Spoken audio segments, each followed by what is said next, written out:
जय श्री कृष्ण। राधे राधे। नमः शिवाय। सज्जनों, आज बहुत ही सुंदर ज्ञानवर्धक कथा आपको सुना रहे हैं। इस कथा को अधूरे नहीं छोड़ना, बिल्कुल अधूरा मत छोड़ना, पूरा सुनना, फिर ज्ञान आपको पता चलेगा। कुरुक्षेत्र के मैदान की बात है। कौरव पांडव दोनों दल युद्ध के लिए तैयार थे। तभी एक आश्चर्य स्वप्न देखा।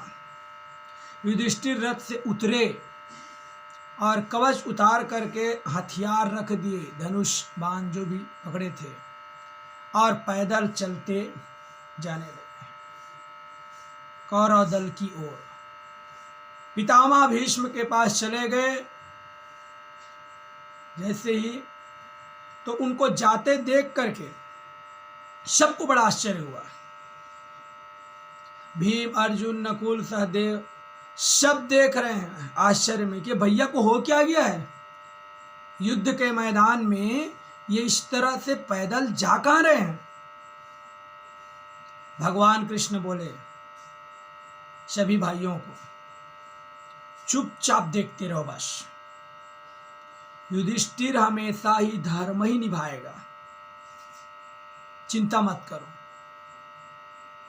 इधर कौरव दल में भी कोलाहल है, एक दूसरे में कानाफूसी होने लगी। कोई कहने लगे युधिष्ठिर डरपोक है, सेना देख करके डर गए हैं, तभी तो भीष्म के शरण में अपने आप जा रहे हैं। कुछ लोग संदेह करने लगे, कहीं भीष्म को अपने में मिला ना ले, अपने बातों में ढाल करके। जैसे ही भीष्म के सामने गए युधिष्ठिर, हाथ जोड़ करके श्रद्धा से प्रणाम किया, दादा प्रणाम, और कहा पितामह, हम लोग आपसे युद्ध करने के विवश हैं, इसलिए हमें आप आज्ञा दें और आशीर्वाद दें। आप हमारे बड़े पूजनीय हैं। भीष्म बोले, पुत्र युधिष्ठिर, इस प्रकार तुम आकर के मुझसे अनुमति ना मांगते तो मैं तुम्हें अवश्य पराजय का श्राप दे देता। भीष्म बोला, अब मैं तुम पर बहुत प्रसन्न हूं पुत्र, तुम विजय प्राप्त करोगे, जाओ युद्ध करो। तुम मुझसे वरदान मांग लो और कुछ। भीष्म जी बोले, बेटा सुनो, मनुष्य धन का दास है, धन किसी का दास नहीं है। मैं अभी कौरवों के वश में हूं, अपने पक्ष में युद्ध करने को मत बोलना बस। इनके अतिरिक्त तुम जो जी में चाहे वो वर मुझसे मांग लो। युद्ध तो मैं कौरवों के पक्ष में ही करूंगा। युधिष्ठिर ने कहा, दादा मैं जो पूछता हूं उसी बस बता दो केवल। आप तो अजय हो, यानी उनको कोई नहीं जीता जा सकता, भीष्म जी को। फिर युद्ध में हम आपको जीत कैसे पाएंगे ये बताइए। भीष्म जी बोला, इसका उत्तर दूसरे समय पूछ लेना बेटा, अभी यहां नहीं। अब युधिष्ठिर द्रोणाचार्य के पास पहुंचे, उन्हें भी प्रणाम किया। गुरुदेव प्रणाम। युद्ध की अनुमति उनसे भी मांगी, और आचार्य द्रोण ने भी वही बात कही, आशीर्वाद दिया और उनसे पराजय की बात पूछने लगे। तब आचार्य ने बता दिया, कहा मेरे हाथ में जब तक के शस्त्र रहेंगे, जब तक हथियार रहेंगे, मुझे कोई नहीं मार सकता। परंतु मेरा स्वभाव है युधिष्ठिर कि किसी विश्वसनीय व्यक्ति के मुख से युद्ध में कोई अप्रिय समाचार सुनने में मैं धनुष रखकर ध्यानास्थ हो जाता हूं। उसी समय मुझे मारा जा सकता है। युधिष्ठिर उन्हें भी प्रणाम किया और चले गए। कृपाचार्य के सामने आए, प्रणाम किया, युद्ध की अनुमति उससे भी मांगी, आशीर्वाद तो पाया धर्मराज, पर कुलगुरु से उनकी मृत्यु का कोई उपाय नहीं पूछ पाए। हिम्मत नहीं हुई कि गुरु से कैसे कहूं कि आप कैसे मरोगे। बहुत ज्यादा दुखी हो गए युधिष्ठिर। कृपाचार्य जी समझ गए तात्पर्य को, फिर बोले,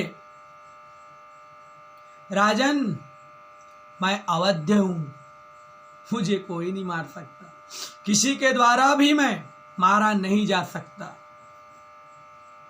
कौन बोले? कृपाचार्य जी। परंतु मेरा वचन है, फिर भी बोले, मेरा वचन है, मैं रोज तुम्हारी ही विजय की प्रार्थना किया करूंगा भगवान से, और युद्ध में तुम्हारी विजय का बाधक नहीं बनूंगा।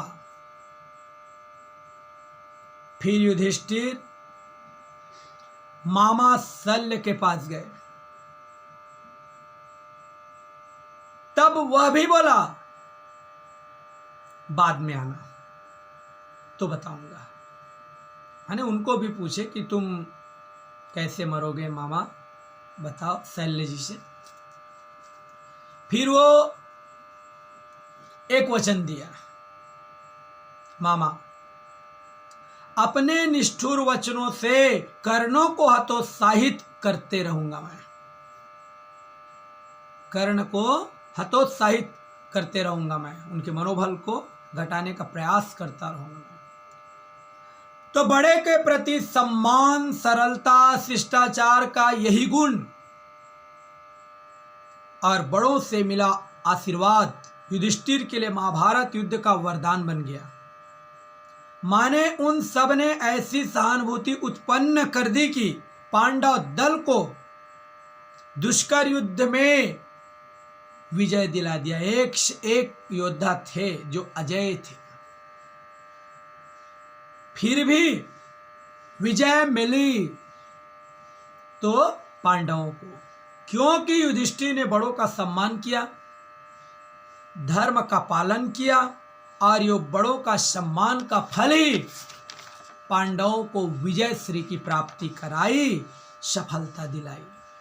तो इस प्रसंग से ज्ञान मिलता है कि हमें कभी भी बड़ों का सम्मान छोड़ना नहीं चाहिए।